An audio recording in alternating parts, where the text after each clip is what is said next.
C'est la rentrée, bienvenue pour une nouvelle saison de la matrescence. J'ai hâte qu'on chemine ensemble pour cette nouvelle saison, pour la saison 7. Alors, aujourd'hui, on va parler éducation et on va parler enfants difficiles. Élever des enfants veut parfois dire se confronter à de grosses difficultés. Que faire face à un enfant qui crie, qui tape, qui n'écoute absolument rien et qui nous pousse dans nos retranchements? Comment éviter de péter les plombs? Et comment est-ce qu'on fait redescendre la tension chez nous les parents?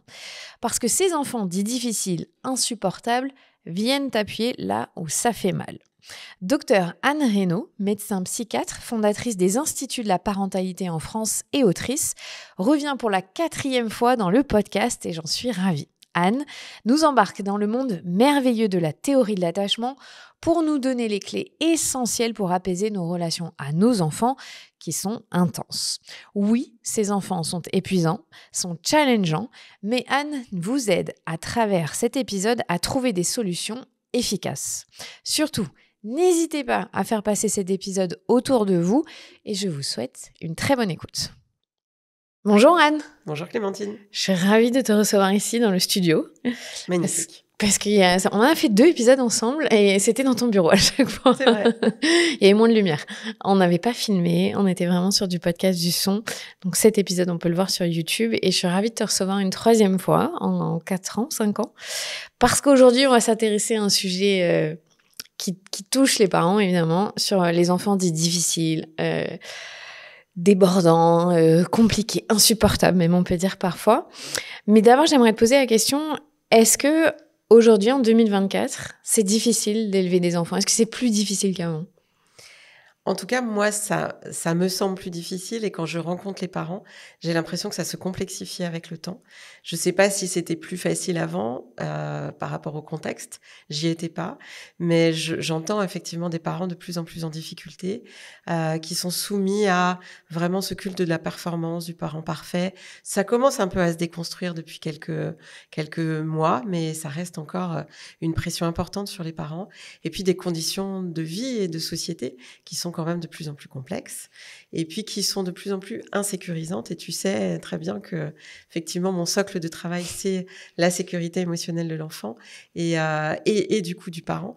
Et on voit bien comment les parents aujourd'hui sont très insécurisés par une instabilité sociale, sociétale, économique, affective, globale, qui fait que, comme ils savent pas trop où on va, en général, ils sont encore plus perdus par rapport à leur parentalité. Donc oui, je dirais ça.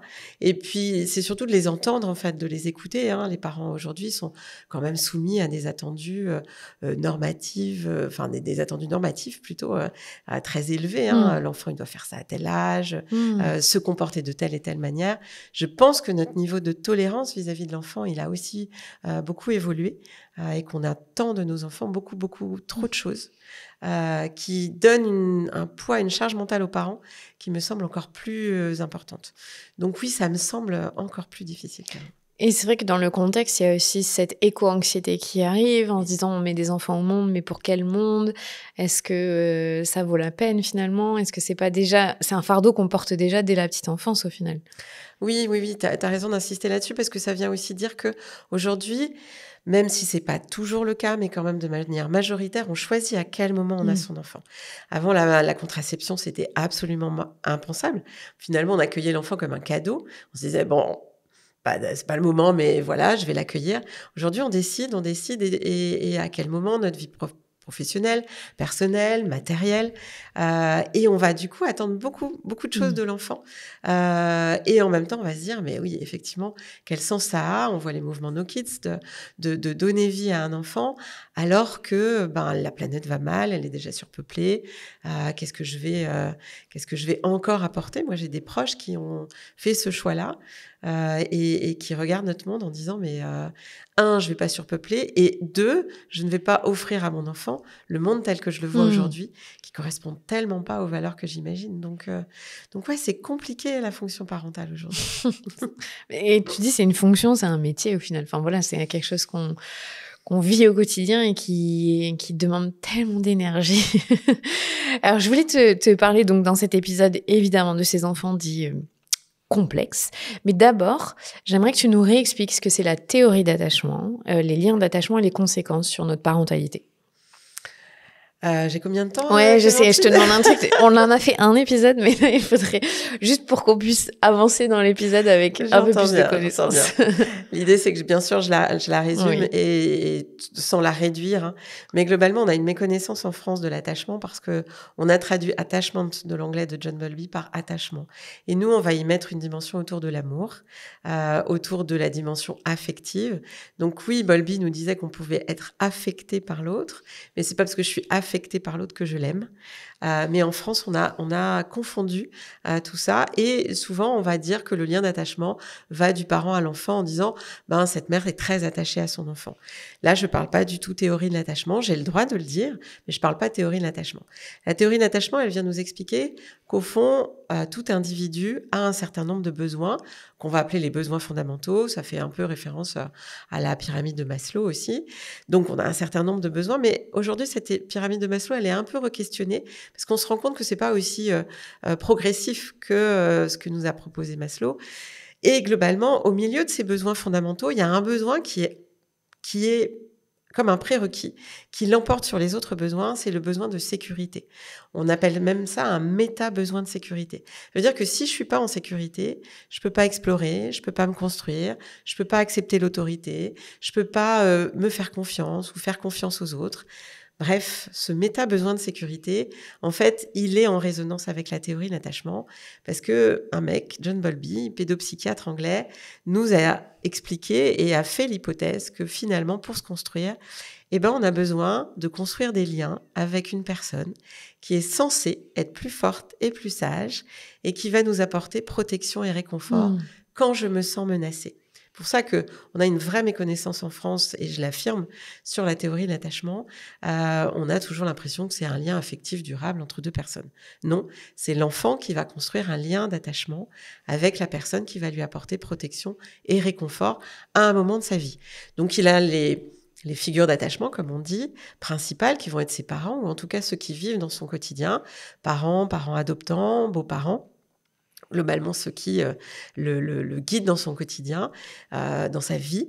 Et puis, mais on a aussi les figures d'attachement secondaire, qui sont la nounou, l'assistante familiale, l'enseignante, l'ATSEM, tous ceux qui vont aussi aider l'enfant à se réconforter quand il se sent menacé. Donc, c'est vraiment ça la théorie de l'attachement. Donc ça, c'est la première partie de ta question. Et la deuxième, qu'est-ce que ça va faire résonance pour nous en tant que figure d'attachement ? Alors, si vous vous reportez au premier épisode, je vous avais partagé la métaphore qu'on utilise avec la métaphore du porte-avions et de l'avion. On va donc imaginer que les figures d'attachement sont des porte-avions et que le petit avion, c'est l'enfant et que l'idée, c'est qu'il puisse décoller, explorer le monde et venir se poser en cas d'insécurité ou en cas de danger.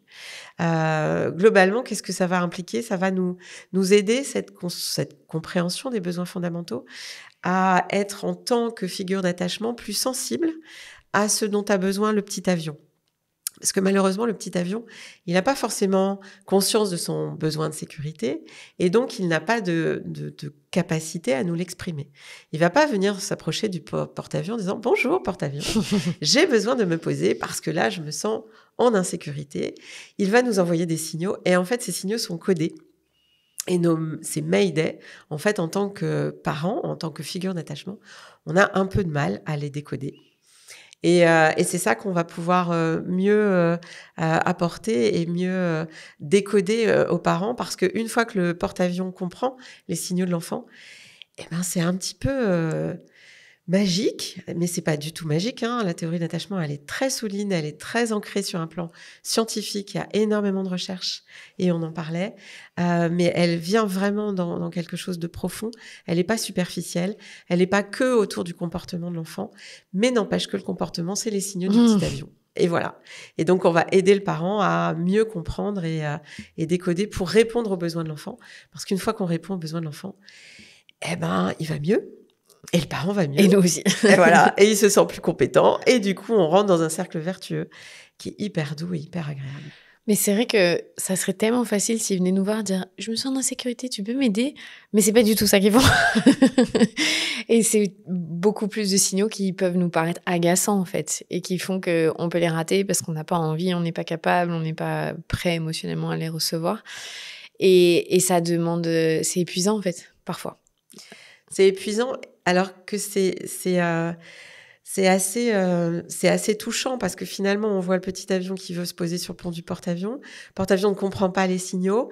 Du coup, il va souvent faire l'inverse. Et donc, on voit ce que nous, on appelle des dyades, c'est-à-dire un parent et son enfant qui s'aiment infiniment, qui auraient envie de passer du temps ensemble. Et en fait, le temps ensemble devient un cauchemar. Disant, mais j'ai envie, j'ai fait des efforts, je me suis rendue disponible pour mon enfant. Et puis, finalement, là, on voit la période des vacances. Là. Moi, je sais qu'il y a des parents qui vont dire j'ai très envie, et puis finalement ils vont se retrouver sur la plage ou au restaurant ou ailleurs, ils vont dire mais c'est pas du tout ça que j'avais envie de vivre avec mon enfant. Ça devient un cauchemar alors que j'ai envie de passer du temps. Et en fait c'est une question de réglage. C'est un petit peu comme une radio où en fait ça crépite, personne se rencontre, alors qu'il y a une affection et un amour infini. Mais c'est pas qu'une question d'amour, d'être parent. C'est aussi de répondre aux besoins de sécurité de l'enfant. Et c'est ça que la théorie de l'attachement va pouvoir éclairer. Mais c'est vrai que ce que tu dis, c'est qu'on a une mauvaise appréhension de cette théorie, de ce concept. C'est que souvent on dit, mais moi, mes enfants, je les aime infiniment. Mais aimer son enfant ne veut pas dire le mettre en sécurité, ne veut pas dire répondre à ses besoins.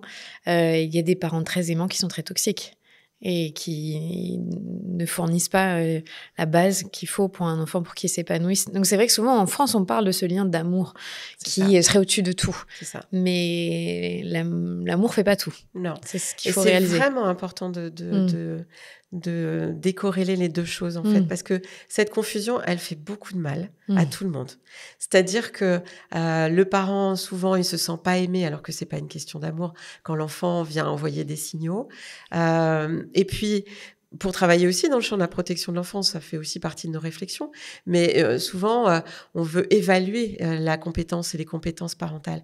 Moi, quand je rencontre ces parents-là, je dis que je ne remets pas en question l'amour qu'ils ont pour leur enfant. Je suis sûre que tout parent aime son enfant. Mais moi, ce que je viens questionner, c'est est-ce que ce parent est en capacité et a les compétences de sécuriser son enfant? S'il les a pas, c'est à moi de l'aider, mais je vais pas évaluer s'il aime ou s'il aime pas. En fait, c'est extrêmement intime, et puis on va pas aimer pareil notre enfant, notre parent, notre compagnon, notre compagne. C'est très différent, donc ça reste très subjectif. Or, la théorie d'attachement, elle vient vraiment objectiver les choses. Puis la deuxième chose sur la confusion, c'est qu'on va voir des parents, par exemple, qui vont nous dire « Ah ouais, mais il passe 8 heures chez la nounou, il va plus aimer la nounou. » Ou des fois, il y a des séparations parentales où on va dire « Ah bah, il a l'air de préférer son papa ou sa maman. » Ça n'a rien à voir, en fait. L'enfant, il a besoin d'être en sécurité. Et il est en sécurité avec sa nounou dans la journée, super, ça veut dire que le parent, il peut exercer son travail de manière apaisée, mais l'enfant, il va pas plus aimer la nounou. Il va juste savoir qu'il a plusieurs porte-avions. L'enfant, il a besoin de plusieurs porte-avions.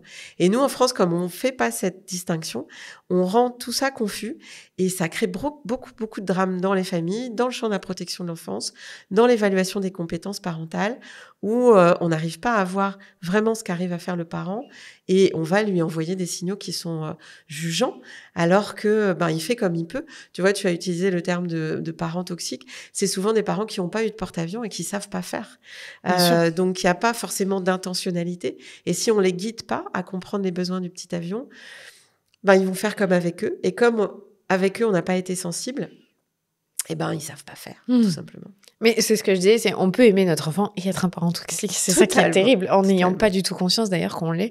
Et on l'est peut-être tous un peu d'ailleurs à certains moments de nos vies. Heureusement qu'on est des parents imparfaits, parce que vraiment, il faut déconstruire aussi le culte du parent parfait. Il n'existe pas. Et l'enfant, il grandit avec nous, et nous, on s'élève avec en l'élevant. Donc, c'est une expérience initiatique de transformation où on va se découvrir. Et c'est justement parce qu'on n'est pas parfait et que l'enfant va nous aider à découvrir des choses. Donc non, je pense pas. Enfin, moi, je n'utilise pas forcément toxique. Je pense qu'on est, on fait comme on peut. Ce qui compte, c'est de pouvoir à chaque fois s'ajuster et puis savoir demander de l'aide si on a besoin d'aide.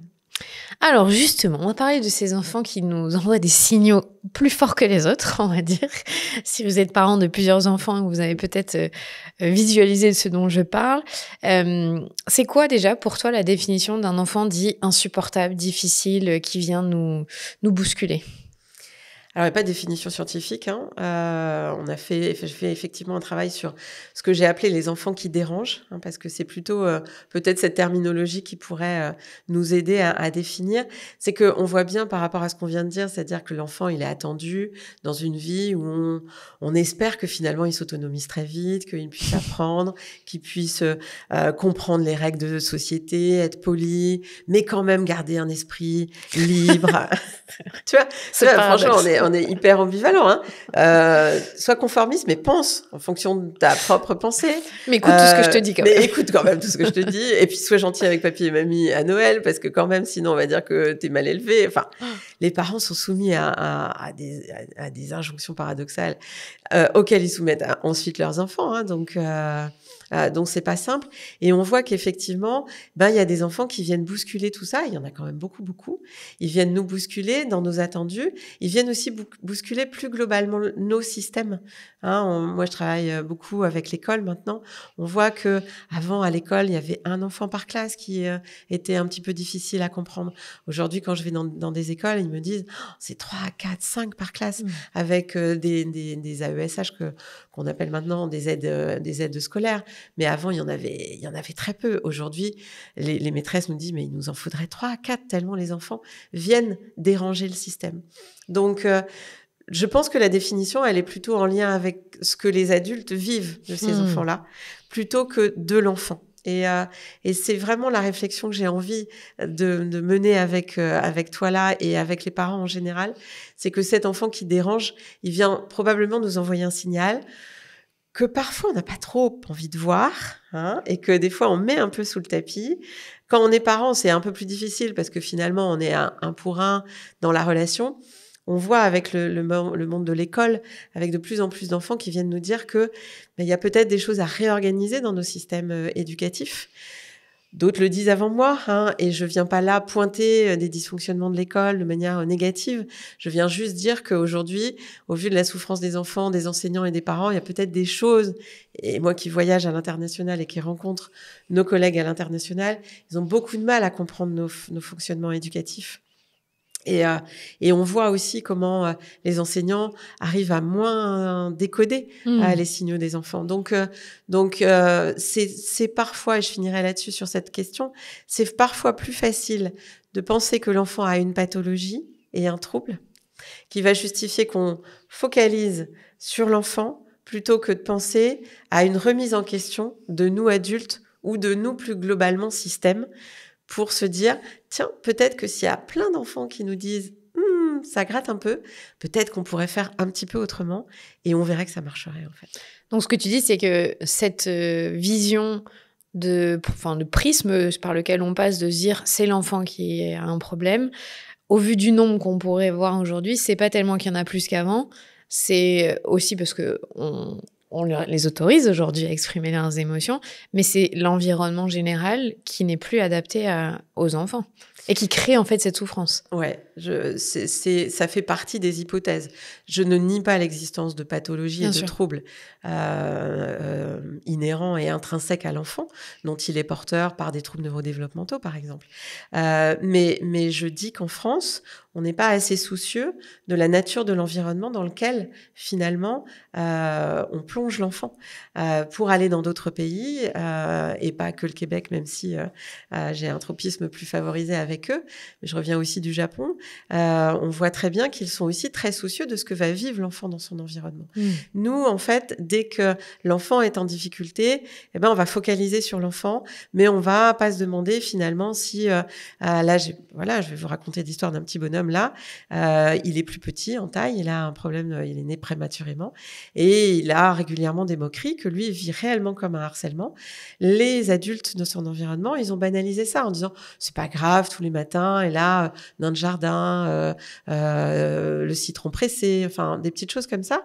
Et pour les adultes, finalement, c'était de l'humour. Pour ce petit bonhomme, c'était beaucoup plus agressif, menaçant, avec finalement aujourd'hui des idées suicidaires sur un petit bonhomme de 5-6 ans et des enseignants qui me disent « Ouais, mais j'ai tellement d'enfants qui manifestent des idées suicidaires que finalement, c'est banalisé. » Eh ben non, en fait.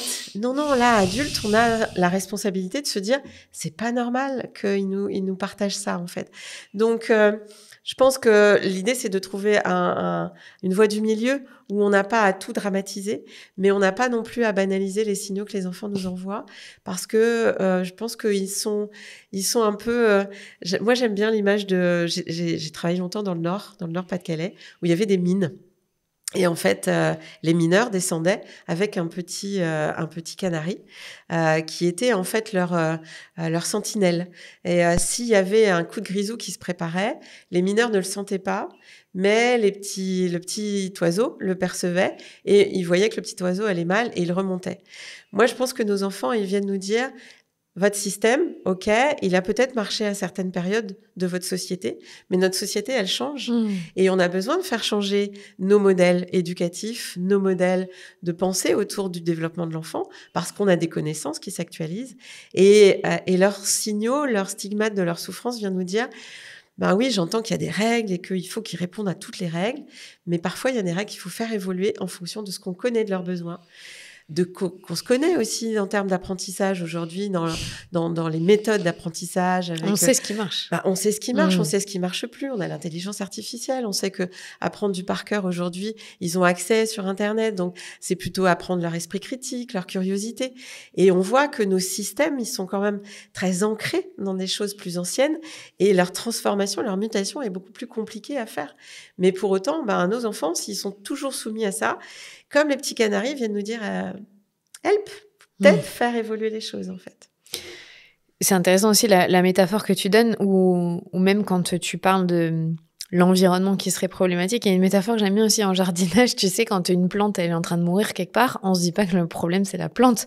On sait que c'est la terre ou l'environnement qu'on n'a pas bien préparé, ou en tout cas il faut la changer d'environnement pour qu'elle puisse fleurir ailleurs.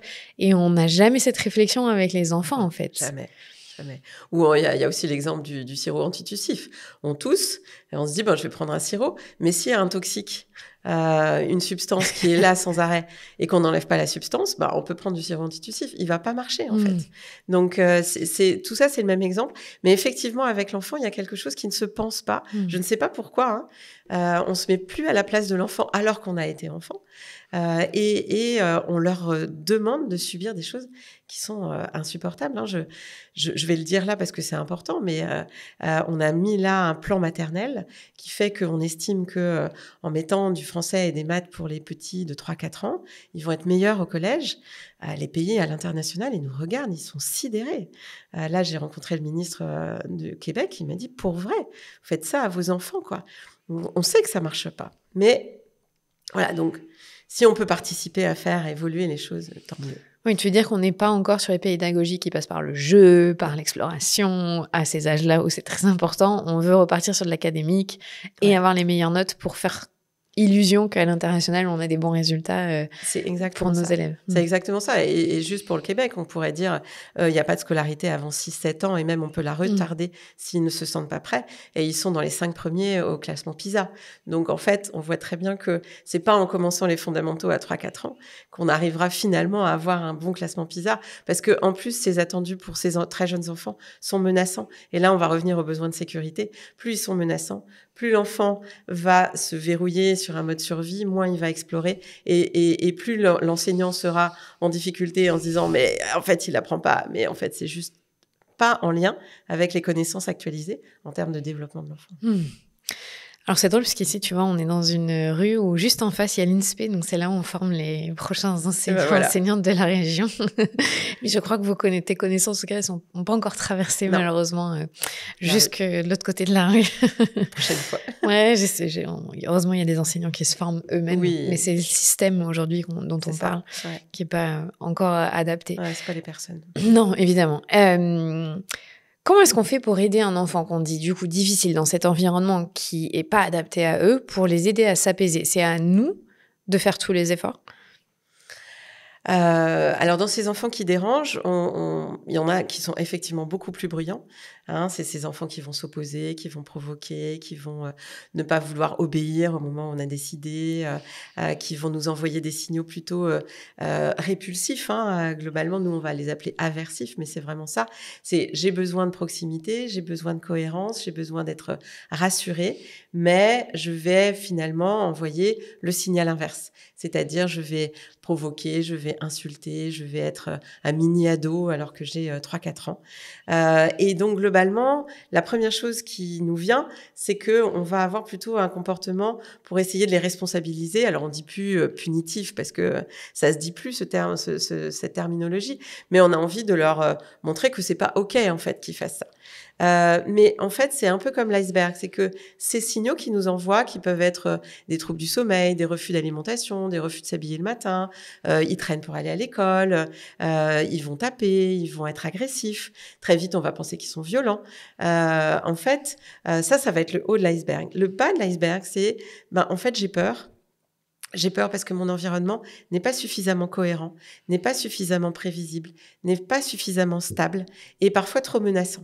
C'est pour ça que je parlais de ces plans maternels, parce que quand on voit des attendus académiques sur des enfants de 4 ans qui sont juste d'abord dans l'exploration, c'est difficile. Là, j'ai un petit bonhomme, en début d'année, il avait 2 ans et demi. On a dit, la maîtresse m'a appelé en disant, je pense qu'il va louper son CP parce que il colorait pas dans les formes et il colle pas les gommettes au bon endroit.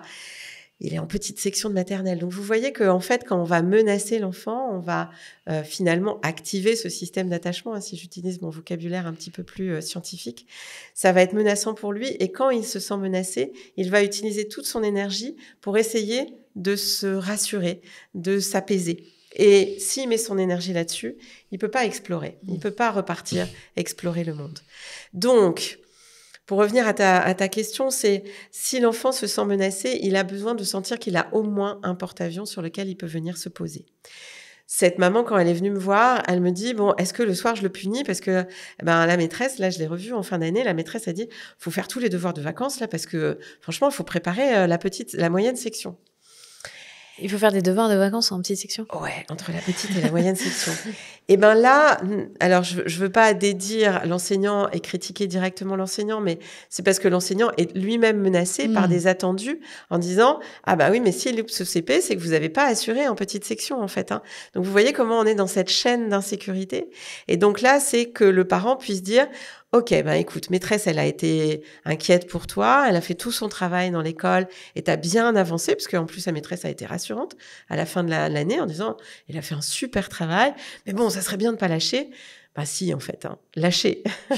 Passer des vacances, passer des moments où vous êtes ensemble, où vous allez explorer d'autres choses. Hein. Ça peut être la nouvelle, acheter un petit livre pour voir les fleurs et pouvoir les reconnaître, savoir comment se construit une fourmilière, apprendre comment se font les vagues si vous allez au bord de la mer.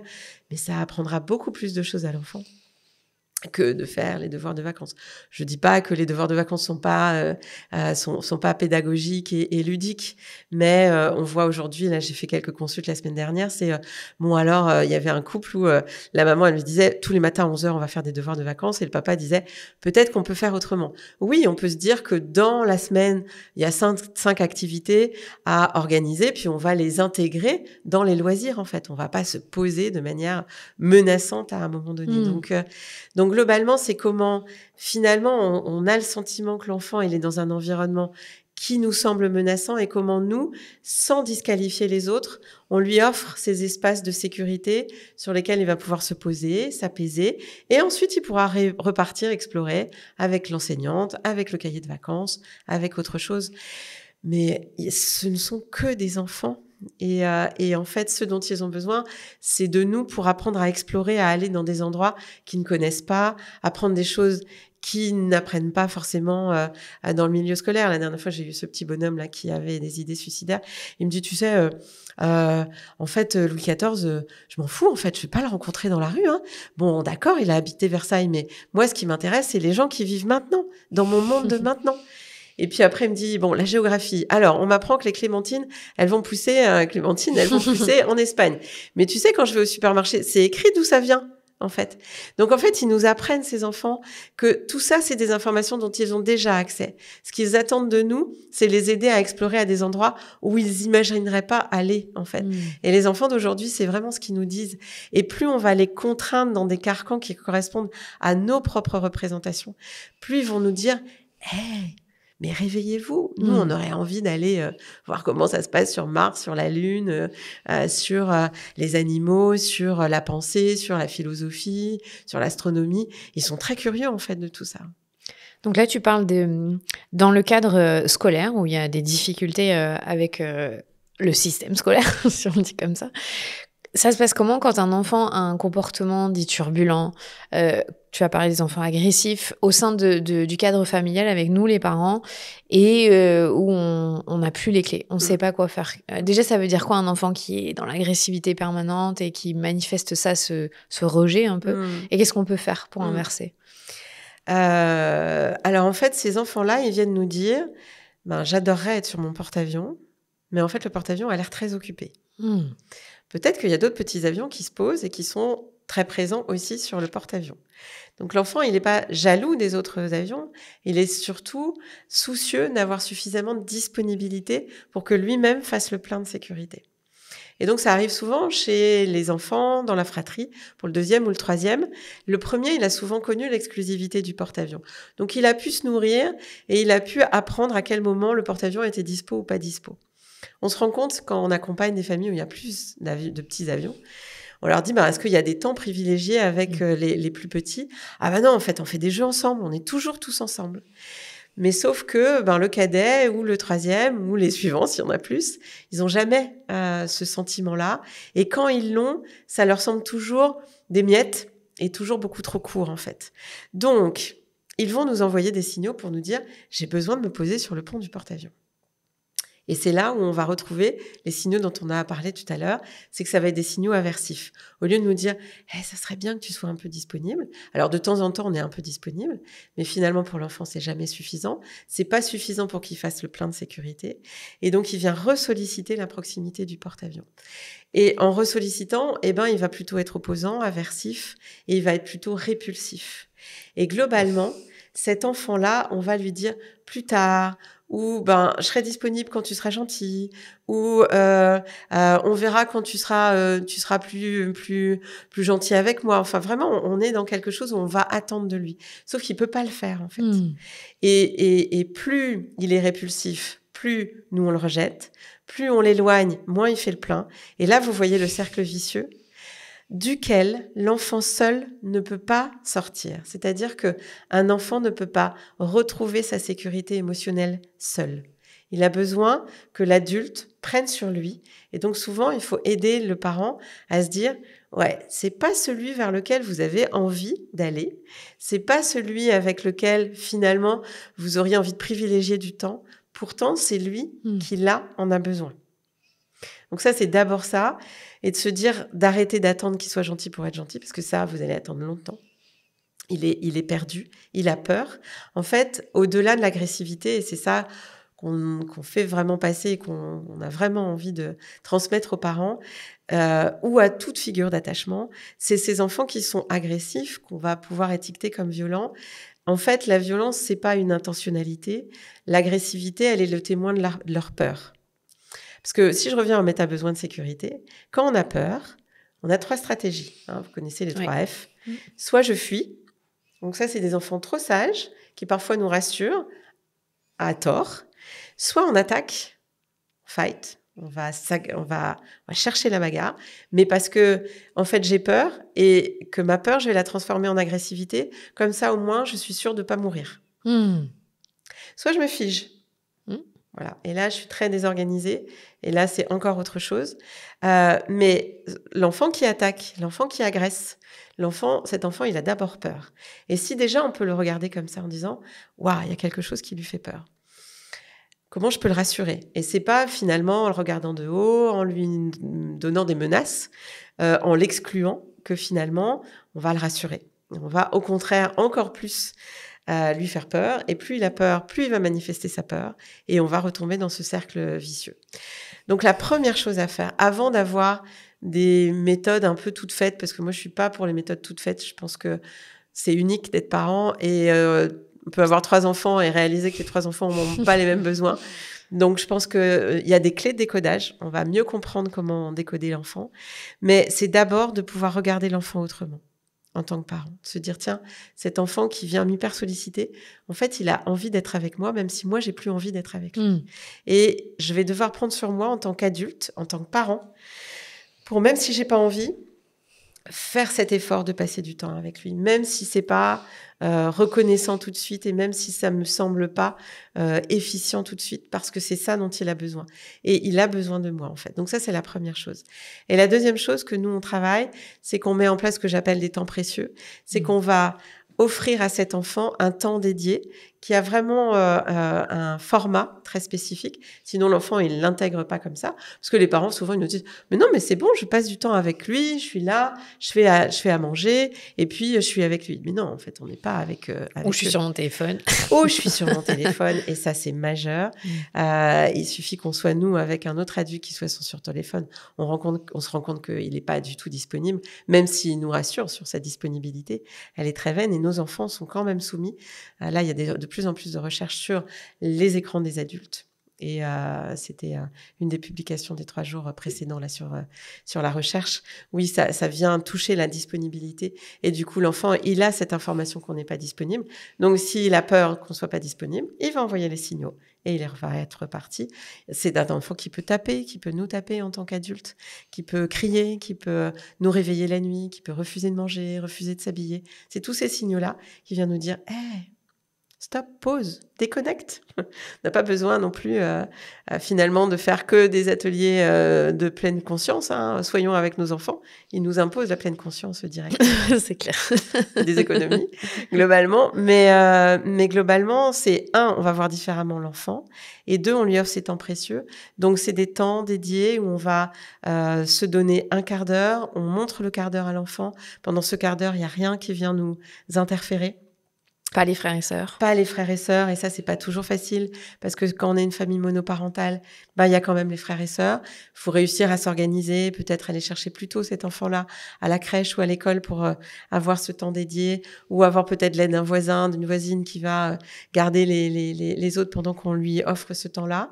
C'est un quart d'heure, donc ça peut être possible malgré tout. On va dire à l'enfant qu'il est important pour nous, pas qu'on l'aime plus que les autres, parce qu'on va pas l'aimer plus que les autres, mais que là, il est suffisamment important pour qu'on pose notre téléphone, nos obligations, tout ce qu'on a à faire pour être totalement dédié à lui. Et puis, à la fin du temps qu'on va passer avec lui, donc on fait un temps où on va être dans un environnement plutôt contenant, à faire ce qu'il a envie de faire en fait, parce qu'ils savent très bien ce dont ils ont envie de jouer avec nous. On n'est pas obligé d'avoir un planning de ce qu'on va faire minute après minute. Et puis à la fin du temps précieux, on va partager positivement ce temps avec l'enfant, parce que vous allez imaginer ces enfants-là qui viennent nous déranger toute la journée. Ils entendent quoi, C'est comme quand vous arrivez au boulot, on dit « Ah non, tiens, encore Clémentine qui est arrivée au boulot, encore Anne, elle est là. Ah ben non », et puis on n'entend que des choses négatives toute la journée. C'est mieux quand t'es pas là. La maison est plus tranquille quand tu cries pas. C'est plus apaisé si t'es chez ta grand-mère ou à l'école. Ils entendent ça toute la journée.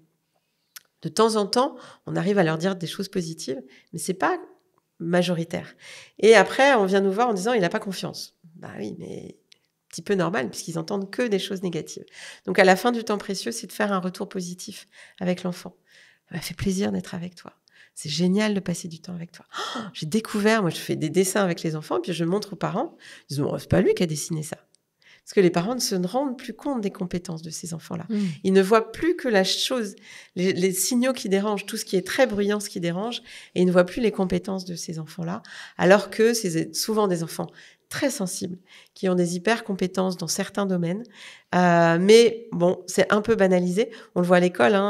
Quand moi, je demande les compétences. Ah non, mais sur les compétences, ça va très bien. Mais il est immature sur un plan émotionnel.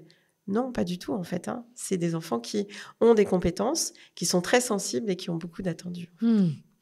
Ça me fait penser quand tu disais ça sert à rien de les isoler. Pendant longtemps, on a eu ce débat du time-out et la durée. Et c'est vrai que ces enfants qui sont tellement épuisants, parce qu'on parle pas assez dans la société de l'épuisement parental, c'est la solution qui nous paraît la plus logique sur le moment, de leur dire va loin de moi, aussi pour protéger tout le monde, parce qu'on sait aussi que on peut beaucoup plus déraper quand on est à bout, que on vient nous solliciter et à un moment on peut pas encaisser indéfiniment.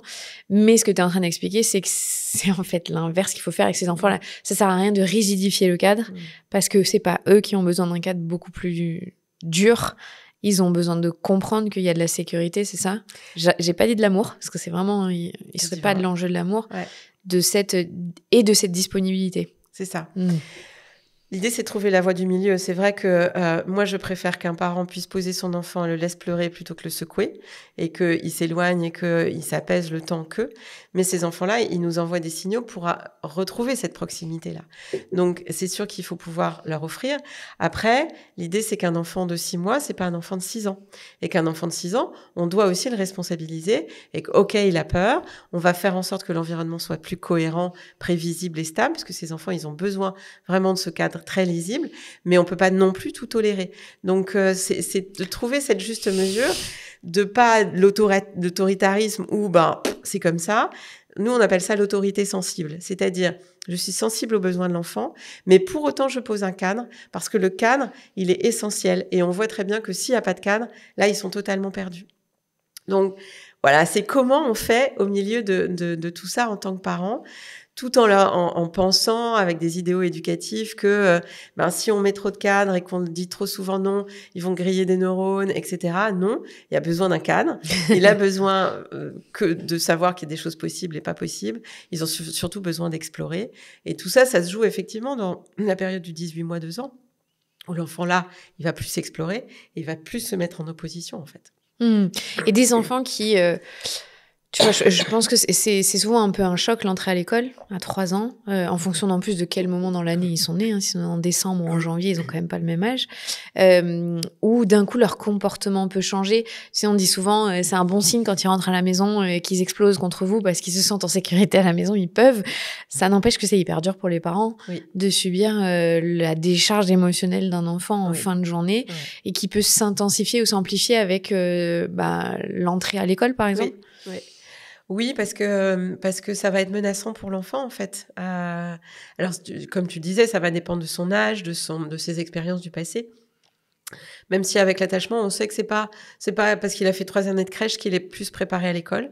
On voit que ça fait 15 jours de différence d'adaptation entre celui qui a été à la crèche et pas à la crèche. Donc faut relativiser aussi. Il faut pas se culpabiliser si on n'a pas mis l'enfant à la crèche. Mais globalement, c'est pas tant l'école, c'est l'école dans ce qui peut être menaçant pour l'enfant, avec justement ces attendus scolaires où on va que l'enfant apprenne les règles de société à l'école. Ça, c'est juste génial et l'école le permet. Mais aujourd'hui, il y a des attendus scolaires qui sont quand même très élevés autour des apprentissages et qui font que ça peut être menaçant pour l'enfant. Donc, il va contenir sur le temps scolaire et effectivement, il va décharger sur le porte-avions quand il rentre. Sauf que le porte-avions, il a déjà eu sa journée, les autres soucis qu'il a pu avoir et que c'est pas forcément simple de pouvoir retrouver ces espaces-là. Mais c'est souvent des espaces où il faut décharger sur d'autres temps et pas commencer directement sur les devoirs, parce qu'aujourd'hui, on voit quand même des attendus de devoirs chez des enfants très jeunes dans nos systèmes scolaires. Et donc, ça vient recommencer à menacer. Puis après, il faut manger à l'heure. De toute façon, on entend le tunnel de 18 heures des parents. Manger, se laver les dents, se coucher à la bonne heure, etc. Je pense qu'il faut réussir à mettre un cadre, mais il faut que ce cadre il soit aussi assez souple. Sinon, c'est impossible, en fait. Mais c'est invivable pour le parent, parce que ça nous angoisse d'entrée, de se dire on va se manger ce tunnel-là qui finit jamais. Et ça rejaillit sur l'enfant qui n'a que des contraintes, en fait. C'est ça. Qui n'a que des contraintes et qui n'a que des retours positifs. t'es en retard, tu l'as pas Négatif. fait. Ouais, négatif. Oui. J'ai pas dit ça. Positif. Négatif. Donc effectivement, c'est sans arrêt des choses, des retours qui viennent sans arrêt le juger négativement, alors que il a aussi besoin. Il a accepté les contraintes de l'école, il a accepté la contrainte du cadre. Donc ça veut dire qu'il a compris le cadre, mais est-ce qu'il a besoin de vivre tout le temps dans ce cadre-là? Et c'est en ça où notre société française, elle est quand même extrêmement normative et exigeante vis-à-vis des enfants. Et en plus, quand, par exemple, il y a des fratries rapprochées, on demande... Moi, j'ai un petit bonhomme, il avait 5 ans, il avait 2 frères et sœurs. Comment il m'a dit? Je dois montrer l'exemple, mais je m'en fous, docteur Anne, de montrer l'exemple. J'ai que 5 ans. Enfin, voilà. Mais vraiment, il a que 5 ans, quoi, en fait. Il a la lucidité, déjà, de se rendre Et il compte a la de ça. lucidité, voilà, de le dire. Mais du coup, il s'oppose des fois. Et il est vécu comme... mais il a que 5 ans, en fait. Et effectivement, on demande à nos enfants d'être extrêmement sages. À l'heure. À l'heure. Polis, d'apprendre ce qu'on leur demande d'apprendre à l'école, alors qu'on sait qu'aujourd'hui le cerveau de nos enfants il fonctionne différemment, que ça s'en va un peu dans tous les sens. On voit cette épidémie d'HPI, même s'ils sont pas tous HPI, mais en tout cas ils sont tous très curieux aujourd'hui. Ils sont pas hyper stimulés, mais on a une société qui stimule beaucoup plus qu'avant, et donc voilà, ils sont aussi, c'est ce qu'on appelle l'épigénétique, hein. Ils ont leur tempérament, mais ils sont aussi soumis à beaucoup, beaucoup d'informations de leur environnement. Donc, c'est normal qu'ils captent tout et qu'ils aient envie d'aller plus loin. Et quand on leur dit, non, c'est que comme ça, c'est dur. C'est dur pour eux. Alors justement, ces enfants que tu catégorises qui dérangent, parce qu'ils dérangent notre société et nous en tant que parents et les adultes, est-ce que c'est aussi... alors on a compris c'est l'environnement, mais ça peut être aussi un tempérament, un héritage familial. Ce que souvent on dit, et toi t'étais comment quand t'étais enfant? Ça peut être lié à un traumatisme, à un contexte. Il y a d'autres facteurs au fait qu'il n'y a pas que l'enfant qui veut aller sur le porte-avions. Est-ce qu'il y a d'autres choses qui peuvent expliquer? Oui, bien sûr. Oui, l'attachement n'explique pas tout. Mais en tout cas, quand on voit qu'il y a des environnements, ce qu'on disait tout à l'heure, l'enfant, il arrive à se réguler dans un environnement et il explose dans un autre environnement. Là, quand même, on se dit qu'il y a une question de sécurité d'abord qui doit être posée avant d'imaginer un trouble. Le trouble, il a envahi tous les espaces. Okay. Si on distingue les moments, c'est qu'il y a quelque chose qui l'insécurise dans un environnement ou en tout cas qu'il a pris sur lui et qui vient décharger.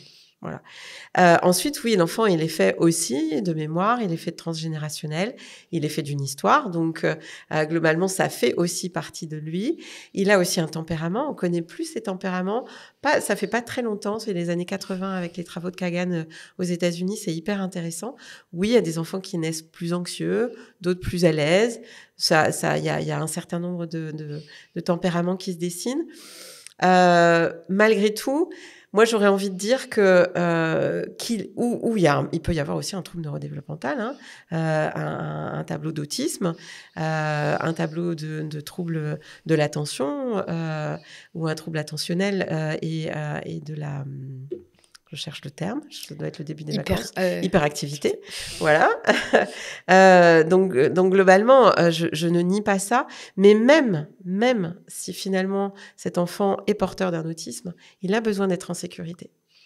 Donc j'ai envie de dire, finalement, quel qu'en soit l'origine, et c'est une origine du passé, ou quel que soit le tempérament de l'enfant, c'est peut-être un enfant anxieux, et les enfants anxieux, ils ont encore plus besoin de sécurité que les autres. Donc c'est un levier sur lequel on va pouvoir intervenir, et cet enfant anxieux, il a encore plus besoin de cohérence, plus besoin de prévisibilité, plus de stabilité. Et on voit comment nous, on travaille avec ces enfants-là, ou dans les autres pays, et ils voient l'amélioration de la symptomatologie de ces enfants-là en travaillant sur la sécurité. Donc l'attachement n'explique pas tout, mais... C'est pour ça qu'on inverse. Là, je reviens du Canada où ils ont inversé les choses. Nous, en France, en fait, on doit passer par un diagnostic qui envoie un dossier MDPH et qui envoie des aides. Dans les autres pays, ils ont inversé. Ils ont mis la sécurité comme finalement un socle. Et puis ensuite, et qui est bénéfique à tous les enfants. Je parle du Québec, mais ça se fait aussi, bien sûr, dans les pays nordiques. Et ensuite, on voit ce qui va rester. Et du coup... on a moins d'enfants qui vont en pédopsychiatrie ou ailleurs parce que, globalement, le système a répondu aux méta-besoins de sécurité des enfants. On prend le problème à l'envers. on prend le problème à l'envers. En tout cas, on peut inverser les choses et en inversant les choses, on est beaucoup plus dans un cercle vertueux qui va correspondre aux besoins des enfants, qui va apaiser les parents, les enseignants et le système et qui va être finalement source de réconfort pour tout le monde. Parce qu'aujourd'hui, quand on voit la baisse de motivation des professionnels du champ de la petite enfance, c'est aussi ça. Ils ont l'impression que c'est pas satisfaisant ce qu'ils font. Mais c'est pas eux, c'est le système qui aurait effectivement tout intérêt à inverser les choses et partir des besoins fondamentaux de l'enfant pour structurer et pas forcément de la pensée de l'adulte qui pense que ça, c'est bon pour l'enfant, en fait. Et ça fait résonance avec l'ambiance générale de ces derniers mois. On a beaucoup discuté dans le monde politique de ce qu'on veut faire pour l'éducation, avec un retour à l'ancienne, avec des gros guillemets, mais plus d'autoritarisme, un uniforme, le respect des règles. Les politiques sont complètement déconnectés au final des dernières recherches, puisque Totalement. De ce que tu racontes, c'est pas ça l'enjeu. Ça marche pas, mais c'est clair qu'aujourd'hui, il n'y a pas suffisamment d'actualisation des connaissances sur les besoins fondamentaux, parce que peut-être que c'est trop menaçant. Et ça vient déranger un système, mais tu le dis bien, on est passé, et puis en France, on a aussi une lecture un petit peu que moi j'estime binaire et je le dis clairement. Soit on a une lecture très sociale avec ce pauvre parent qu'il va falloir soutenir parce qu'il est vulnérable et parce que finalement il traverse une période difficile. Donc on va compenser ces dysfonctionnements et compenser ces difficultés. C'est la lecture qui a été choisie en France depuis 20 ans et qui met en œuvre des politiques de soutien à la parentalité. Et puis quand on voit que ça marche pas, que ça déborde, paf, on passe de l'autre côté avec le mouvement du balancier. Là, on va être répressif. Et donc là, ça, c'est plus le pauvre parent, c'est le parent démissionnaire, c'est le parent qui est insuffisamment compétent, donc démissionnaire ou défaillant. Voilà, je cherchais le terme. Et donc là, on va le menacer. Sauf que si on le menace, là, je vais reprendre ma théorie de l'attachement. Si on le menace, on active son système d'attachement et on désactive son système de caregiving. Et il n'ira pas explorer l'aide. Donc de toute façon, ça, on sait que ça ne marche pas. Or, il y a une troisième voie qu'on n'explore pas en France, que moi je porte, mais qui n'est pas encore entendue. C'est une voie du milieu où on va utiliser de la psychoéducation, c'est-à-dire on va soutenir les compétences du parent, on va aller voir les compétences du parent et on va partir de ses compétences pour aller le soutenir et pas partir d'un diagnostic de ses incompétences ou de ses défaillances ou de sa vulnérabilité pour aller compenser les choses en fait. Et ça marche, et ça marche à l'international, il y a de la bibliographie là-dessus. Ça n'empêche de devoir probablement être répressif quand effectivement ça ne marche pas et de compenser dans une prévention plus ciblée sur ça. Mais aujourd'hui, on voit très bien qu'être parent en général, c'est pas simple. Et que ça touche tous les parents dans cette difficulté. En plus, dans ce que tu expliques, là, quand on considère le parent comme pauvre parent, c'est difficile, on lui enlève des compétences aussi et une responsabilisation qui est nécessaire pour s'envoler seul, en fait, parce qu'on ne peut pas bénéficier d'aide toute notre vie, c'est pas le but. Donc, c'est vrai c'est un effet boomerang un peu. Enfin, on vous assiste et après, vous n'y arrivez pas. Bon, maintenant, alors attendez, là, maintenant, c'est le coup près. Et c'est vraiment ça. C'est schizophrénique un peu. Enfin, ça paraît... Et puis, c'est impossible pour le parent parce que du coup, à un moment, il va se sentir lâché, en fait. Donc, moi, ce que j'estime, c'est qu'il y a de la place pour tout le monde. Oui, il y a besoin vraiment d'un soutien pour des parents qui sont extrêmement vulnérables où vraiment toute cette dimension sociale, elle est majeure. Il y a probablement besoin de répressifs avec des parents qui sont particulièrement maltraitants et qui justifient qu'il y ait des choses qui se passent sur la forme de la judiciarisation. Mais il y a aussi tout un champ du milieu que certains commencent à porter, mais qui n'est pas encore identifié dans tout cet écosystème. Et je pense, et tu as utilisé un terme que j'utilise souvent, moi je parle de parentalité responsable. C'est comment finalement on est responsable de répondre aux besoins fondamentaux de l'enfant. Et si on n'a pas répondu, là j'entends sur la délinquance et on va muscler toutes les décisions autour des ados délinquants. Mais ils sont pas nés délinquants. J'entends encore des hypothèses de cette nature-là par des collègues pédopsies et moi, ça me fait hurler. L'enfant ne naît pas délinquant. L'enfant, il naît avec des besoins. si on n'y répond pas pendant un certain temps, au bout d'un certain temps, il va construire des modèles relationnels qui vont lui faire penser que c'est par l'agressivité et la violence qu'il va obtenir la satisfaction à ses besoins fondamentaux. Donc, je pense qu'on a une responsabilité majeure, quelle que soit notre place et notre posture autour de l'enfant, figure d'attachement général, primaire ou secondaire, et puis que on a un chantier autour de la prévention qu'on n'arrive pas à mettre en œuvre en France. En plus, ce que tu dis, c'est que c'est pas uniquement les parents qui n'ont pas répondu aux besoins de sécurité de l'enfant, c'est tout l'environnement. Parce que quand tu le dis, on considère dès le début, dès qu'ils sont nés, qu'ils vont être des délinquants. On les a mis dans cette posture, cette prophétie autoréalisatrice, et on les a insécurisés plus.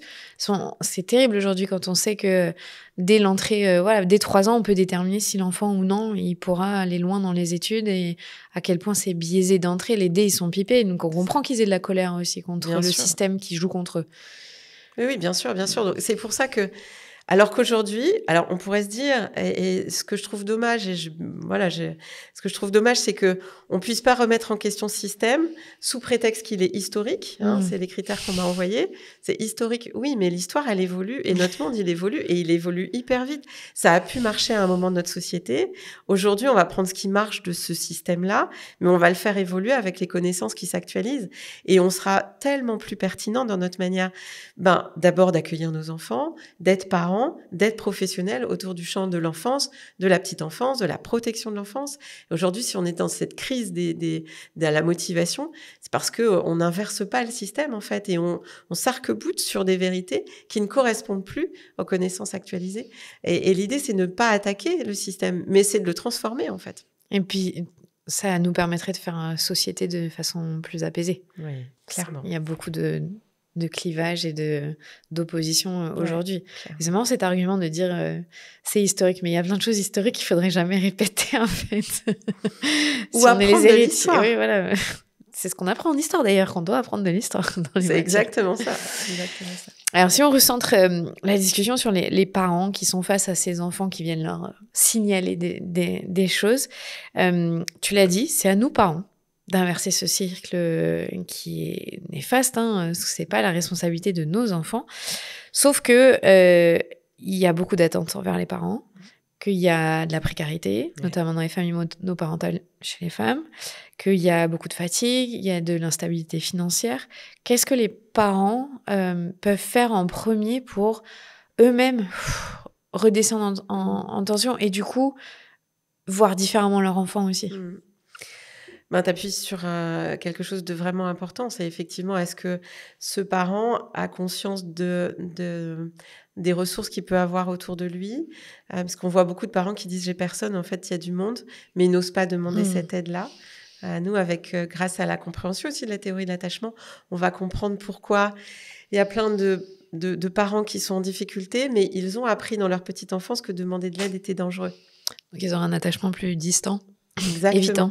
Ils sont plutôt évitants et donc, ce qui ne tue pas renforce, je vais me débrouiller toute seule, je vais y arriver toute seule en fait, je vais pas demander d'aide. Et on essaye de le travailler là, y compris avec le ministère, sur de dire, mais en fait, il y a pléthore de propositions pour les parents et ils viennent pas en fait. Mais parce que les parents qui savent où trouver de l'aide, ils vont y aller et c'est pas pour eux que sont faits ces dispositifs-là. Donc c'est d'abord de se demander, tiens, est-ce que j'ai de l'aide dans mon environnement ? Est-ce que je l'identifie sans forcément demander de l'aide tout de suite ? Et est-ce que je peux demander des petites choses de temps en temps ? Est-ce que je peux m'autoriser à dire « Tiens, là, peut-être que ça serait bien d'aller m'acheter un paquet de couches ?» Ça n'engage pas grand-chose, mais de voir que finalement, il y a plus de monde autour de nous qu'on imagine. Et que les gens disent oui. Et que les gens disent oui. Et que les gens sont contents de dire oui. Parce qu'il y a aussi plein de gens qui voudraient aider, mais qui ne savent pas comment aider, en fait. Donc, c'est d'abord de passer par notre environnement. Peut-être la première étape que j'ai oublié de dire là, c'est de dire que aujourd'hui, beaucoup de parents se sentent honteux de demander de l'aide et se sentent isolés. Cyrulnik, il ne parle pas d'isolement, il parle d'isolation. Je trouve ça intéressant parce qu'en fait, on n'est pas isolé, on a les réseaux sociaux, on a du monde, voilà. Et pour autant, les gens se sentent seuls de manière abyssale alors qu'on n'a jamais été aussi connectés les uns avec les autres. C'est pour ça qu'il fait la distinction avec isolation. Et du coup, ça donne aussi un sentiment de honte de demander de l'aide et juste de reconnaître que d'être parent, c'est pas facile.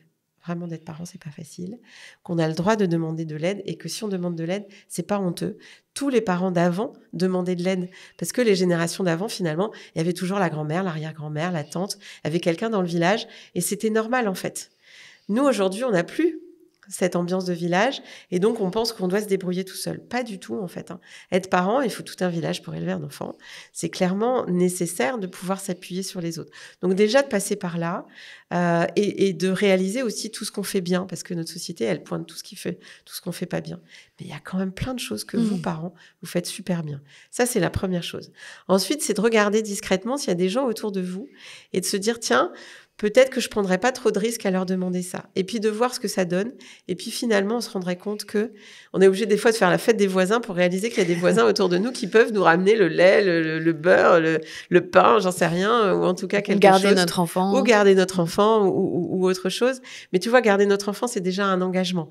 Alors que aller juste chercher des couches, on se dit, tiens, on donne la marque et commencer ça et de se rendre compte qu'en fait, on a un écosystème autour de nous et le mobiliser. Et puis, on a aussi des gens qui peuvent nous aider autour de nous et de pas hésiter à aller leur demander de l'aide. Ça, c'est vraiment important. Et puis, de se demander des choses très simples. J'en ai parlé dans mon dernier ouvrage, là, Bébé, apprends-moi à devenir ton parent. À un moment, je donne aux parents une baguette magique en leur disant, en fait, si vous aviez à vous faire plaisir, là, qu'est-ce que vous feriez? Et il y a plein de parents qui me disent, en fait, je sais pas. Je ne sais plus parce que je pense tellement plus à moi que je ne sais même pas ce qui me ferait plaisir aujourd'hui. Et sans être un plaisir totalement inaccessible, mais un plaisir du quotidien. Et voilà, j'ai envie de dire, demandez-vous la question, qu'est-ce qui me ferait plaisir? Peut-être que ça serait juste d'aller faire un tour au parc, comme ça, alors qu'il y a plus grand monde, ou je sais pas. Mais plein de parents, ils sont avec la baguette magique, là.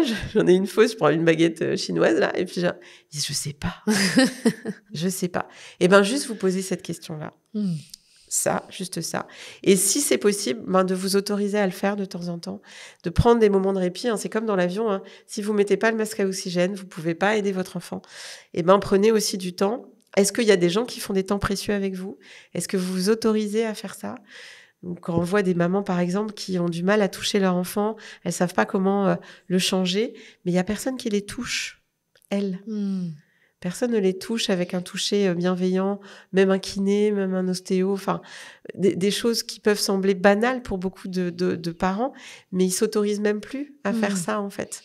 Un massage, mais des fois c'est payant et c'est pas toujours accessible, mais ou se masser les pieds ou de faire quelque chose de cette nature-là. Après on dit mais elles savent pas toucher leur bébé, mais qui c'est qui les touche?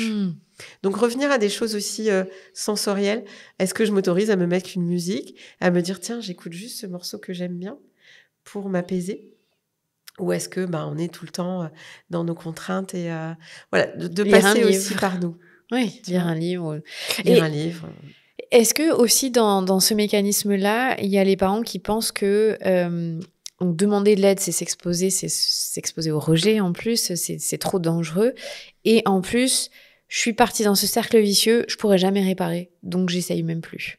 Est-ce qu'on a cette notion-là, cette croyance-là que c'est trop tard et que de toute façon, ça sera toujours comme ça? Oui, il y a des parents qui pensent que ça pourra jamais marcher. Et souvent, du coup, c'est la faute de l'enfant. Enfin, ça devient une causalité. Et du coup, nous, on voit des parents. Là, j'ai une maman et je lui dis, non, mais en fait, il n'a pas du tout de pathologie, en fait. Je suis médecin et je peux vous affirmer qu'il n'en a pas. Et elle m'a dit, mais ça m'aurait rassurée, en fait. Ça m'aurait rassurée parce que moi, je me serais dit que...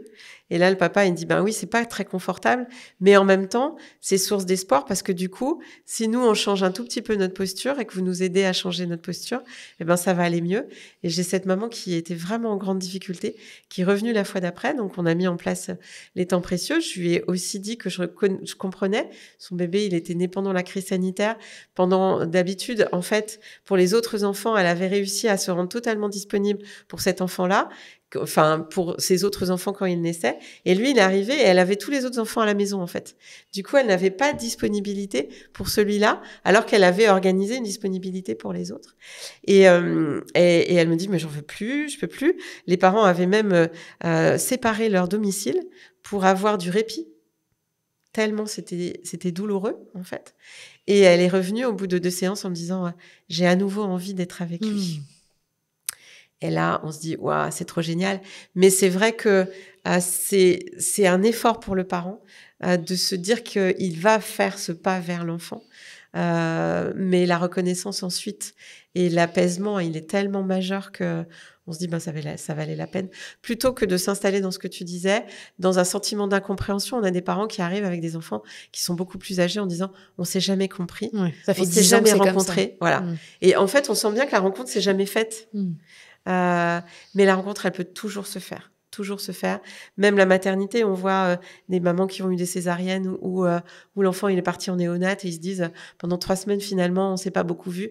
C'est pas grave, on se fait une petite bulle, on se rencontre, on fait connaissance et ça peut commencer à 3 semaines, 3 mois, 3 ans. C'est jamais trop tard, jamais trop tard.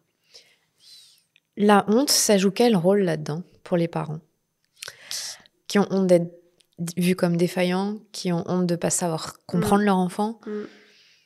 La honte, elle s'apparente aussi ou elle est corrélée à la culpabilité. Et la culpabilité, elle est paralysante parce qu'elle est menaçante. En fait, je me sens coupable parce que j'ai pas été à la hauteur. Du coup, je suis menacée. Si je suis menacée, j'active mon système d'attachement et je désactive ma capacité d'être curieuse des besoins de mon enfant. C'est pour ça que c'est important de parler de parentalité responsable, parce que quand je suis responsable, ok, j'ai une part de responsabilité, mais je suis pas coupable et ça me paralyse pas, en fait. Donc, c'est pouvoir distinguer. Et là, on l'entend, tu vois, tu parlais tout à l'heure des discours. On entend dans les discours qu'il n'y a pas de distinction entre culpabilité, les parents coupables et le parent responsable. Pour moi, c'est très différent. On peut estimer qu'il y a une culpabilité si il y a maltraitance sur l'enfant, ok. Mais la responsabilité, c'est quelque chose qui peut être mobilisé. C'est le pouvoir d'agir des parents. Il y a plein de politiques où on dit il faut travailler sur le pouvoir d'agir. Mais si on les culpabilise, on les paralyse, en fait.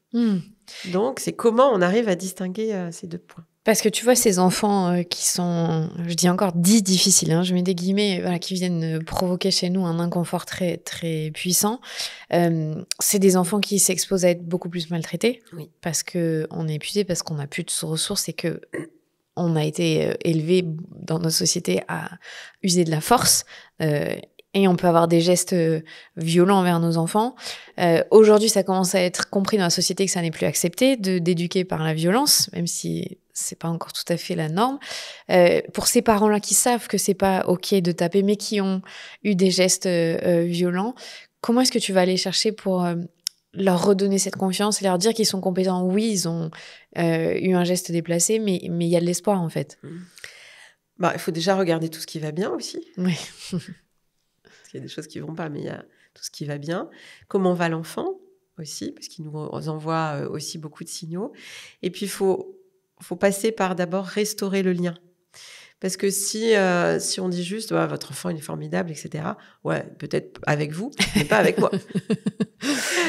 Et c'est en ça que ce temps partagé, des temps précieux, est pour moi un point de départ obligatoire. On peut ensuite aider l'enfant et le parent à mieux réguler en termes d'autorité, en termes de comportement, mais il faut d'abord qu'ils se retrouvent et qu'ils aient à nouveau envie de passer du temps ensemble. C'est pour ça que c'est pas forcément des temps importants, il faut plutôt que ce soit des temps courts, mais qui se passent bien, plutôt que des temps longs, qui vont bien se passer pendant 10 minutes et ça va être pourri au bout de 5 minutes et on va se rappeler que des 5 dernières minutes pourries, que des 10 premières minutes. Donc s'il y a des petits moments, on peut faire des mini-temps précieux aussi. En disant, ouais, là j'ai 5 minutes, c'est super, voilà, on va prendre 5 minutes et puis ça se passe bien, ouais, c'est génial, on a fait 5 minutes, ça m'a fait plaisir d'être avec toi et puis on repart vaquer à nos occupations.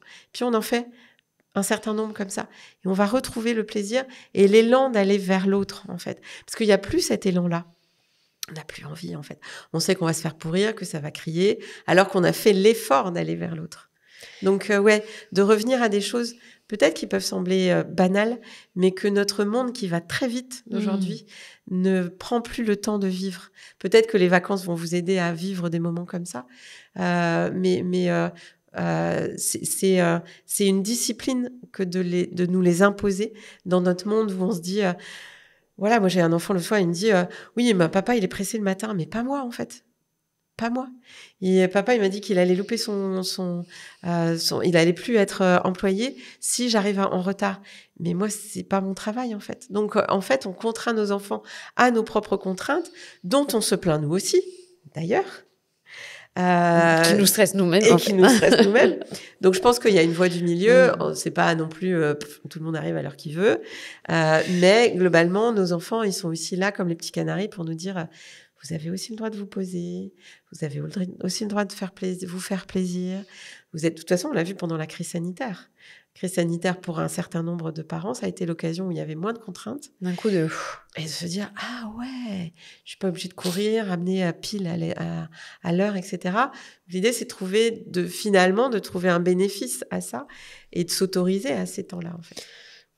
Moi, je sais que mes filles, quand elles me disent, avant même qu'on ait fait quoi que ce soit le matin, maman, on est en retard. Je me dis, oula, j'ai dû le dire beaucoup trop de fois les jours d'avant parce qu'elles ont déjà anticipé que potentiellement on était en retard. Et là, je me dis, ok, merci, vous m'envoyez un signal. Il va falloir que je revoie comment on se prépare le matin parce que ça les a stressées d'entrée avant que même qu'on fasse quelque chose.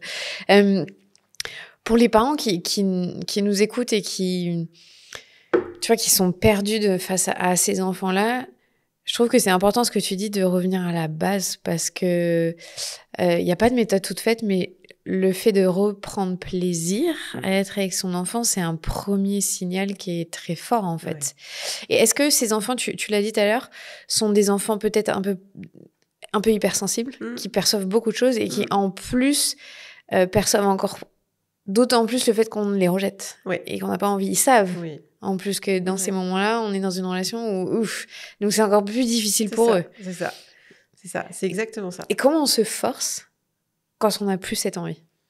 Enfin, tu vois, tu dis que c'est notre responsabilité, j'entends très bien. Ouais. Mais il y a des parents, je pense qu'à un moment, ils peuvent même plus envisager d'arriver à faire cet effort-là. C'est trop. Ouais. Et c'est là où ils ont besoin d'être soutenus pour que ça puisse se faire. Parce que si on passe pas par cette case-là, ça marche pas. D'accord. L'enfant seul, il pourra pas le faire. Alors, il pourra le faire avec d'autres. Mais la relation avec le parent sera pas forcément restaurée et c'est quand même dommage. Donc peut-être passer par des choses qui sont plus faciles pour le parent parce que le parent il peut peut-être avoir des loisirs qui lui plaisent et avoir envie de les partager avec l'enfant, en fait. Il n'est pas obligé de passer par... aujourd'hui, on passe tout le temps par les loisirs de l'enfant et les intérêts de l'enfant. C'est quand même important. Plus on va passer par les intérêts de l'enfant, plus on va aller le chercher dans son monde, en fait. Mais l'enfant, il est aussi soucieux de découvrir son parent. S'il y a un parent qui a un loisir autour d'une activité, il peut aussi embarquer son enfant là-dedans et ça pourra retisser ce lien-là, en fait. Donc... se recentrer, se reconnecter à nous-mêmes. En fait, c'est ce cadeau que nos enfants nous offrent, mais que parfois on n'a pas vraiment envie d'aller chercher parce qu'on s'est nous-mêmes déconnectés pour survivre à notre environnement. Et eux, ils viennent nous dire, mais si, en fait, il y a quelque chose de beau à l'intérieur de toi. Et tu parlais d'hypersensibilité. Oui, c'est une hypothèse de plus en plus marquée qui commence à arriver sur le terme de la recherche scientifique, même si ça reste encore très ténu, cette hypersensibilité. On le retrouve sur l'hypersensorialité. On voit des enfants qui ne supportent pas les étiquettes, les enfants à haut potentiel en particulier, mais pas que. Ils supportent pas des pantalons trop serrés ou des contacts. Ils sont pas forcément autistes pour autant.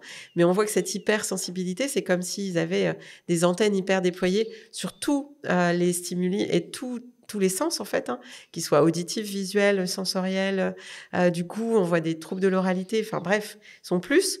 Donc, effectivement, quand ça va bien, c'est des enfants plus. C'est un bonheur d'être avec eux. Quand ça va pas, on le sent aussi. Et donc, c'est un cercle qui est extrêmement exigeant, en fait, parce que ils ont encore plus besoin de proximité, de disponibilité et de signaux. Et que parfois, nous, on l'est pas. Ils le vivent encore plus mal. Plus on les rejette, plus ils le vivent mal. Et du coup, ça se distend de manière encore plus bruyante et encore plus douloureuse, en fait. Et peut-être finir sur cette réponse-là, c'est que cette hypersensibilité, ce qu'on sait d'elle, c'est que quand même, il y a un facteur génétique. Ok. et que l'enfant hypersensible, il va forcément aller encore plus faire un miroir avec le parent hypersensible. Mais s'il est hypersensible, c'est que et les parents le sont. C'est qu'on lui a transmis. Exactement. Et que les parents hypersensibles se rencontrent entre eux, en plus, en général. Tu vois? Donc, moi, ce que je peux dire à ces parents-là, c'est, OK, c'est un miroir qui est pas confortable. Et en même temps, c'est grâce à votre parentalité que vous allez pouvoir vous rencontrer. Mais c'est sûr qu'il vient pas emballer les choses, cet enfant-là. Il vient juste aller pointer sur des choses que vous aviez bien mis de côté pendant longtemps. Donc, en fait, vous êtes le parent le plus en capacité de l'entendre. Bien sûr. Voilà. Parce que souvent, ils disent, bah non, mais je préfère que vous le voyez parce que vous allez mieux le comprendre que moi. Pas sûr, en fait. Mais je comprends aussi que de ce fait, il soit beaucoup plus dérangeant qu'un autre enfant. C'est intéressant ce que tu dis pour le parent, ça lui redonne aussi cette importance dans la vie de son enfant. Ah ouais, parce que le parent, c'est celui qui est le mieux placé pour mieux comprendre son enfant. Mais pour autant, parce que pour travailler dans le champ de la protection de l'enfance, c'est pas parce qu'on est parent qu'on donne naissance à un enfant qu'on va réussir à mettre en œuvre ses fonctions parentales. Donc, on sait aussi que les violences faites aux enfants, elles sont principalement faites par leurs parents. Dans le cadre. Donc, faut aussi déconstruire l'idéologie du lien et c'est le parent, donc il va jamais rien faire de mal. Mais donc, je sors de ce cadre et je le pointe malgré tout. Mais la belle-mère ou la grand-mère n'a pas forcément les réponses les plus adaptées à votre enfant qui est celui à qui vous avez donné naissance. J'ai une dernière question. Est-ce que ces enfants-là, à l'âge adulte, auront plus de capacité à naviguer dans la vie parce que justement ils ont cette sensibilité ou parce qu'ils savent alerter quand ça va pas? Est-ce qu'on peut le voir de manière positive pour la suite? Oui, de toute façon, tout enfant, à partir du moment où on a réussi à mieux comprendre ses besoins, il va être en capacité d'explorer. Ces enfants-là, ça va dépendre des réponses qu'ils ont pu obtenir. S'ils n'ont obtenu des réponses que d'incompréhension, c'est-à-dire t'es pénible, c'est mieux quand t'es pas là, etc. Ce qu'ils entendent quand même beaucoup dans le milieu social et sociétal d'aujourd'hui. S'ils n'entendent que ça, au bout d'un moment, ils vont quand même se forger dans l'esprit que ils peuvent pas faire confiance aux autres et qu'il va falloir souvent qu'ils hyper sollicitent pour être entendus. Donc l'idée, c'est qu'on puisse être nous caregivers, en tout cas porte-avions et figures d'attachement, suffisamment conscients de leurs signaux pour qu'on les apaise le plus tôt possible, pour qu'ils aient pas besoin de penser que c'est en hyper sollicitant et en criant et en provoquant qu'ils vont forcément être entendus. C'est qu'on renforce ça, en fait, du coup. Ouais, du coup, on va renforcer ça. En les ignorant. Exactement. Et c'est en ça toutes les actions de prévention et surtout de psychoéducation où on va aider les parents à mieux décoder les besoins de signaux de l'enfant. C'est ce que nous, on fait dans la psychoéducation. Et les parents vont s'en saisir et en fait, l'iceberg, ils font, en fait. Donc, après, si on va à l'hypersensibilité, pour moi, oui, les enfants hypersensibles, si on a compris leurs besoins, c'est des trésors. C'est des enfants qui vont devenir des adultes en capacité d'explorer, de faire des choses incroyables, de se faire confiance, etc. Mais faut-il qu'on ait été suffisamment responsables, nous, figures d'attachement dans leur environnement, pour avoir répondu à leurs besoins et ne pas penser qu'ils étaient des délinquants, malades, ou juste là pour nous enquiquiner et nous déranger, en fait. Alors, si je résume, on doit s'intéresser quand il y a des signaux, ça doit nous alerter. On a le droit de dire que c'est dur et que c'est chiant, c'est une réalité, mais ça doit nous faire réfléchir à ce qu'on peut faire pour eux. Donc, ce lien d'attachement, ce porte-avions. Tu sais, tu disais, il faut tout un village pour élever un enfant. Et au fur et à mesure de la conversation, je disais, mais en fait, il faut toute une flotte de porte-avions pour élever un enfant, pour qu'on puisse souffler aussi, parce que quand il y a d'autres porte-avions, c'est là aussi, nous, en tant que parents, on peut passer le relais. Exactement. Et être sécure, nous, en tant que parents, parce que il y a ce manque-là, parfois dans le couple, parfois dans la famille proche, où on n'a pas assez cette sécurité pour les laisser souffler, et donc répondre à leurs besoins. C'est un cercle vertueux, au final. Donc, on devrait avoir ça. Ça veut dire accepter de passer du temps avec ceux qu'on repousse le plus. Exactement. C'est faire que des choses un peu contre-intuitives de base, parce que sur le coup, c'est trop difficile, pour qu'ensuite, il y ait cet effet boule de neige très positif, ce cercle vertueux après. Si j'ai résumé à peu près. Ça. Et quand tu parles de flottille, enfin moi je parle de flottille, de porte-avions, et oui, il en faut. Et ce qu'il faut quand même, c'est que l'enfant, il identifie sur quel porte-avions il peut se poser. Parce qu'il y a les porte-avions potentiels, mais finalement, quand ils arrivent, Ils disent ah non Non. pas dispo hein. Donc on le voit déjà. Tu vois à l'école en fait il y a plusieurs adultes mais comme ils savent pas sur lequel il va se poser, c'est d'ailleurs pendant les récréations ou le temps périsco où il y a le plus d'agressivité, d'enfants qui mordent, qui tapent, etc. Parce qu'il y a potentiellement des porte-avions, mais qui ne sont pas réellement des porte-avions. Donc, c'est... Même à la crèche, c'est vrai, en fonction de qui est là. Bien sûr. Nos enfants, ils n'ont pas le même comportement. Exactement. Donc, c'est comment il a identifié le porte-avions. Ça, c'est un premier point. Et c'est le deuxième point qui est, à mon avis, le défi de notre société d'aujourd'hui. C'est comment les porte-avions travaillent ensemble et sont cohérents ensemble. C'est un village, ça. Donc, comment, on est en société. Voilà, comment on se dit, tiens, là, maintenant, c'est toi qui es le porte-avions et je te fais confiance et ça va le faire. Et comment on arrive à... Et là, c'est ce qui nous manque dans notre pays, je pense. Donc on va travailler dessus. Ouais, là, on va les rames. Le porte-avions n'a pas de rame, normalement, mais là, il faut sortir les rames. Merci beaucoup, Anne. Merci, Clémentine. Ça a été un délice, comme d'habitude. Non, merci, c'était passionnant. Et c'est vrai que j'ai dit c'était le 3e, mais c'est le 4e épisode. On en a fait 3 ensemble. Parce qu'on avait parlé des conséquences de la PMA sur le lien d'attachement, d'ailleurs. Tu vois, ça m'a fait repenser. Je vous mettrai en lien tous les épisodes si vous voulez les réécouter. Merci beaucoup. Merci, Clémentine.